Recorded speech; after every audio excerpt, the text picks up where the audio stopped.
Hello, welcome to the Kitchen Spy. My name is Kate and this is another Meals of the Week video, and also quite a big update on the end about the garden and the seeds and the greenhouse. So if you're interested in that, then stick around for that, but if you're leaving at the end of Meals of the Week, thanks for watching those anyway. It's been another week in lockdown, so not being able to get all of the things that we wanted to get, but nonetheless I think there are some fairly good meals here and we've eaten quite well this week. I hope that this video finds you all safe and well, and that you're able to find the food that you want to feed your family what you want to feed them. If you're already a subscriber, thanks so very much for doing that, and if you're new here and you want to watch Meals of the Week, food hauls and recipes, then please consider giving the subscribe button a press. So we'll just crack on and have a look at the meals of the week that we did this week. So starting with Saturday, on the 9th of May, this actually is a butternut squash lasagna, and I took this recipe from a channel called the Folger Family, and Vicky, the lady on the channel there, made this and it just looks so gorgeous, so I've made that. Now the dish, by the way, is just burnt on stuff from the oven on this recipe. It's not normally that dirty. Anyway, this was unbelievably delicious. It's obviously vegetarian, well, maybe not obviously, but it is vegetarian. So it's got a cottage cheese in it, butternut squash, and various other items like a spaghetti sauce. It is really, really tasty, and this plate of food here with the salad came in at 320 calories. Now I will, if I possibly can, do the technical stuff that I need to do it. I will link the video where Vicky shows you how to do this below. It is a long recipe to make, but it is absolutely worth it. Totally delicious. Then on Sunday we had kind of a roast dinner.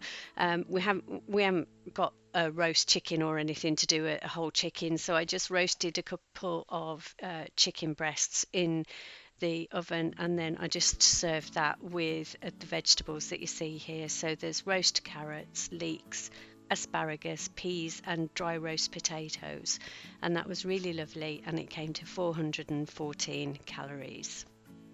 Then on to Monday, so my husband wanted cheese and potato pie, which is one of his favourite meals, and it is delicious, but if you can imagine, it's uber calorific, and I am trying to lose a little bit of weight at the moment. So I had this, which was 2 Yorkshire puddings and some chili chicken from the freezer. I know that sounds really weird, but it was absolutely delicious, and I served that with a salad. So delicious, I'd have this again actually, and it was 488 calories. So the cheese and potato pie is also delicious, but I just can't think how many calories that is. Then on the Tuesday we had some cod loin, which I just roasted in the oven in some foil with some lemon and salt and pepper, and then I just stir-fried some gluten-free noodles with some peppers, carrots, mushrooms, chili, garlic, some chili sauce and some soy sauce as well. All of that is gluten-free, the ones that I use, and that was 396 calories, and it was really nice actually. I'm not really a big fish lover, but that was really tasty. Then on the Wednesday, my husband cooked this. This is devil chicken. Now, I've shown this to you before, and a couple of you have asked for the recipe, so I definitely will do the recipe for this one. It is so simple.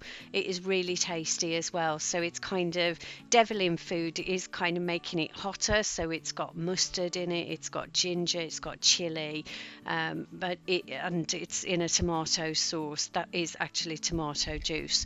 So I just had mine with cabbage and carrots, as you can see there, and my husband had some rice as well with his, so that was a really low 211 calories, but really filling.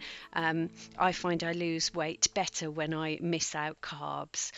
And then the same on this night as well, so I made some mince, and this is kind of, it's not exactly the same, but it's kind of inspired by the kind of mince that Cheryl on What's for Tea does. I mean, this is nowhere near as nice as the stuff that she does, but this is just minced with some mixed vegetables through it, and served there with sprouts instead of any carbs.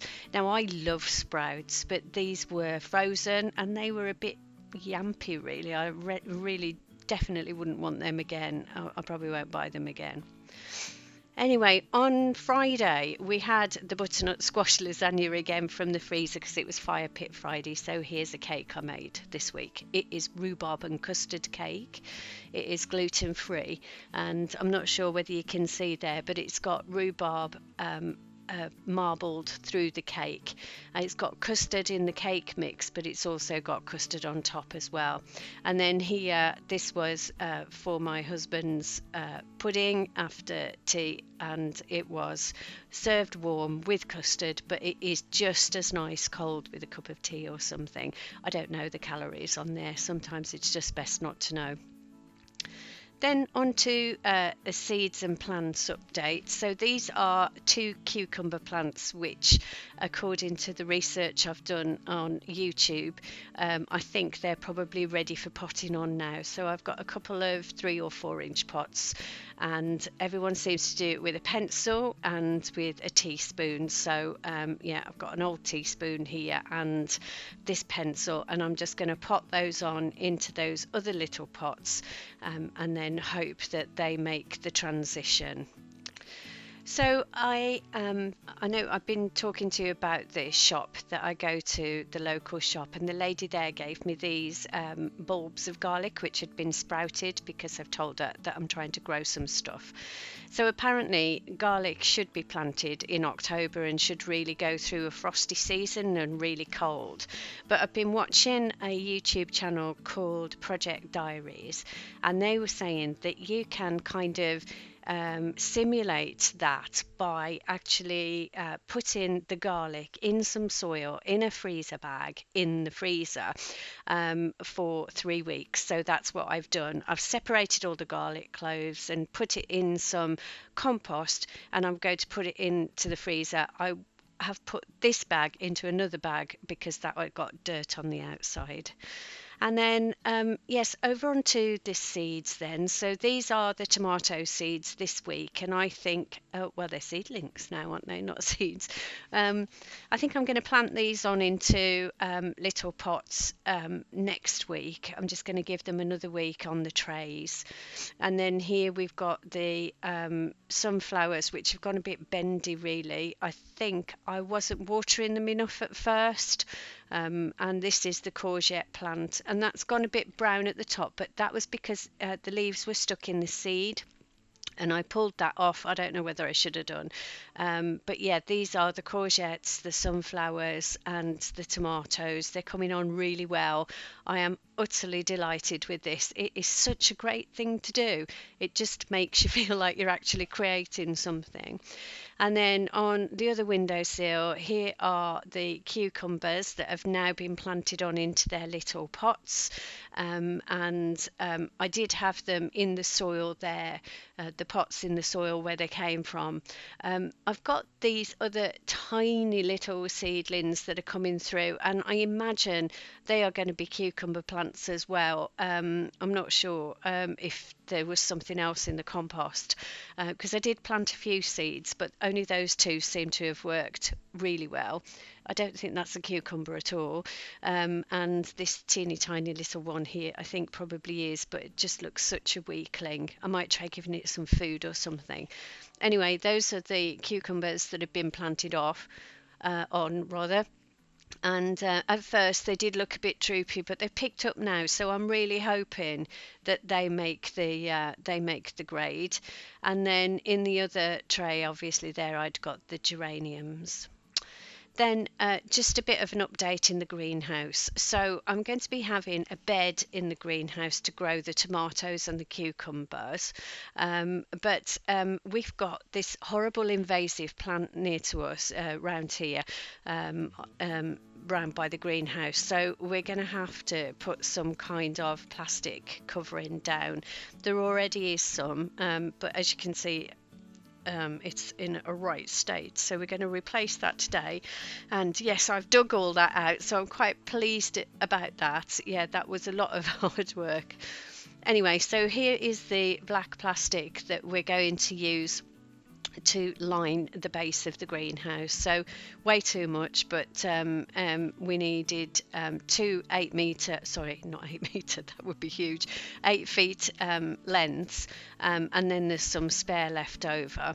So we've taken the bench out of the greenhouse here, as you can see, and that was difficult in itself because obviously it's nicely in position, and we've taken those blocks out that are underneath the bench, because it's actually quite low, even for me, and I'm really short, so we'll be putting those blocks back in.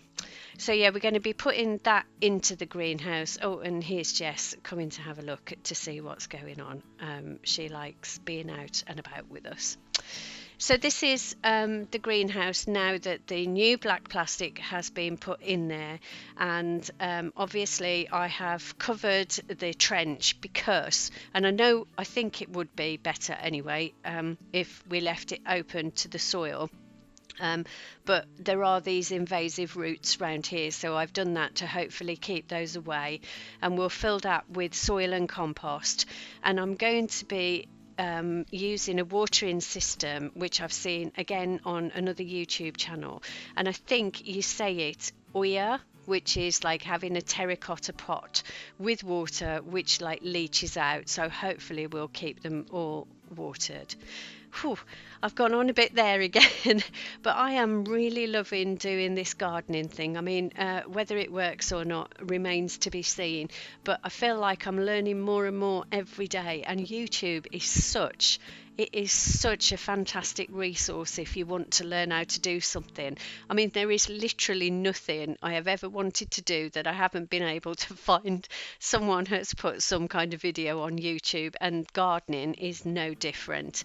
There's loads and loads of advice on there. So yes, I'm hoping this goes well. Anyway, I've probably taken up enough of your time now, so I'm going to leave it at that.